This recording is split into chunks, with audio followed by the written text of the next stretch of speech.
Senator Cassidy, it's great to have you back on the program. Thanks for joining us this morning, sir. Jeff, it is great to speak with you. You and I are two people who are enthused about Social Security and enthused about its contribution to the retirement security of Americans. So it's fun to be on with you. It's fun to be on with another Social Security nerd. Well, I've been nerd. I'll take that as that's a badge of honor, especially coming from you, sir. And I know you chair a very important committee in the United States Senate, so we appreciate the few minutes that you can give us. As you know, Senator, the reason why we had reached out is, of course, there's been a lot of conversation about the insolvency of Social Security, and I figured I would come to you because this is a passion of yours. I know you are working really hard to ensure the program solvency over the coming decades. I am. And I meant nerd as a compliment because I we're know. only going to figure out how to address it if we try and think creatively.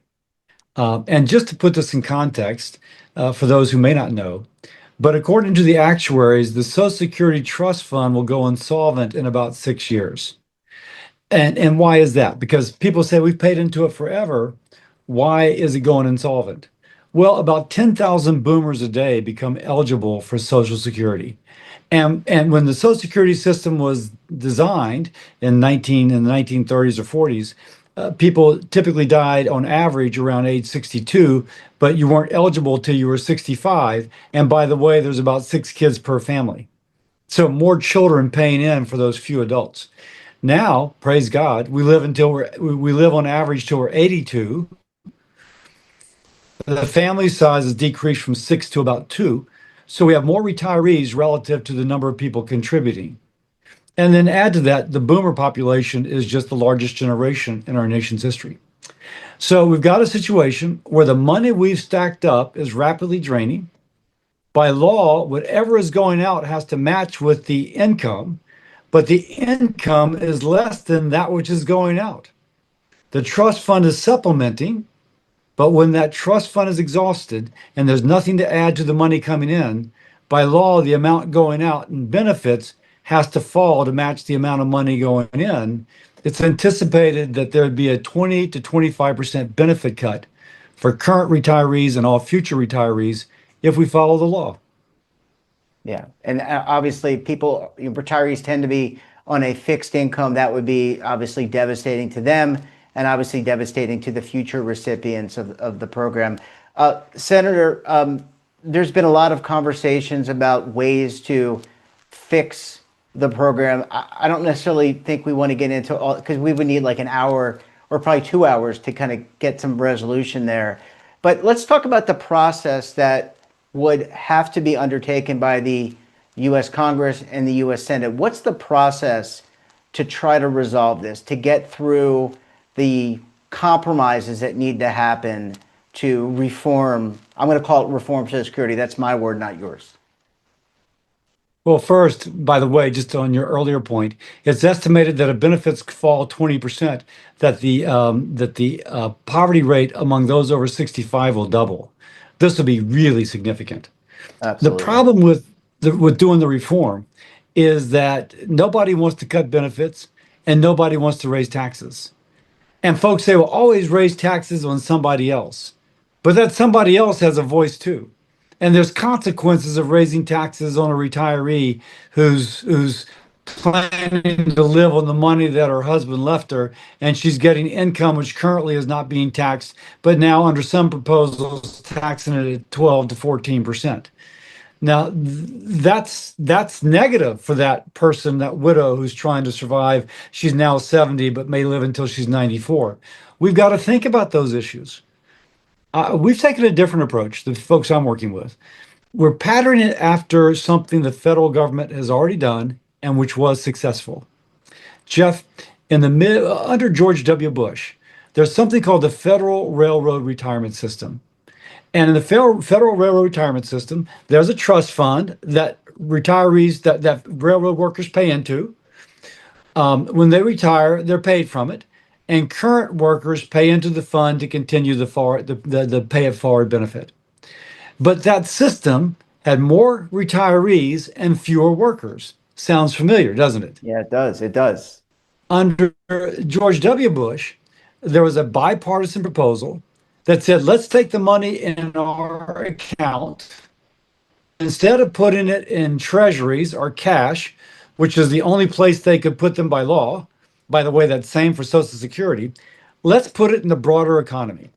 They did that. And now, okay, this happened under George W. Bush. And so, what, 20 something years ago? Now, because the broader economy has done so well that the trust fund is in the black, paying all its benefits, and it is a success. I noted that I think every Democrat who was in the Congress then, who's now in the Senate, voted for the proposal. A few Republicans voted against it, but the things people feared never happened. Only good things have happened. So we've patterned after that success to say that, okay, we're going to set up a fund separate from the Social Security Trust Fund. All risk is borne by this separate fund, put money in it, invest it in the broader economy, and use the proceeds from that to help offset any borrowing required to pay benefits and eventually pay off the borrowing because over a certain number of years, the money grows so big under reasonable projections that we can pay off almost all of that borrowing. So pattern after what we've already done. It's a way to preserve benefits. In fact, we actually expand benefits for some, but do it in a way which is fiscally responsible for the federal taxpayer and for the United States of America. So, Senator, obviously you chair an important committee in the U.S. Senate. I would imagine that you have control at some level of bringing bills to the committee and having for consideration. But do you anticipate, obviously there's a shortfall that's going to happen in 6 short years. Do you anticipate that you can at least get this considered in the committee before the end of the year? I realize there's the November elections, but also, we're coming up on the end of the year. I mean, obviously it's July 1st or July 2nd, excuse me. But, do you anticipate that you can kind of get this for consideration before the end of the year? Jeff, you have a lot in there. You have both the politics and the process. Yeah. Let's speak about the politics first. This has to be bipartisan. It can't be one party or the other trying to ram it down the throat of the other because it's too easy for the party out of power to attack the party pushing the proposal as being irresponsible and scaring people on Social Security. That playbook we've seen time and time again. Yes. And the only time that this was reformed in a significant way was under Ronald Reagan, who worked with Tip O'Neill, a Republican president, a Democratic Speaker of the House. They assigned people they trusted. They were able to do it just before an election year. In fact, like a month before a midterm election. It was really remarkable. And by the way, that's when the program was going insolvent as well. So fast forward however many years, 40 something years. So it has to be bipartisan. Fortunately, we have a bipartisan group of people. Dick Durbin, senator from Illinois, Democrat, is working with me, Republican senator from Louisiana, to try and get this done. So we've got the politics. We're trying to address them as much as we can. What about the process? The process, you're right.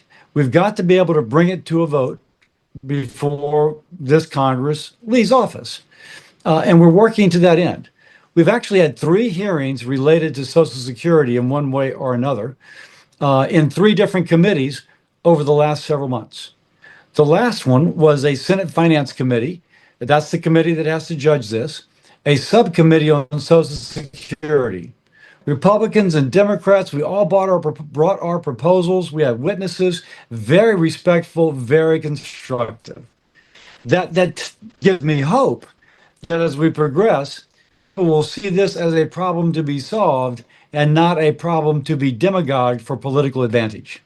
Now, there's still a few things we've got to do, but we're actively trying to do them.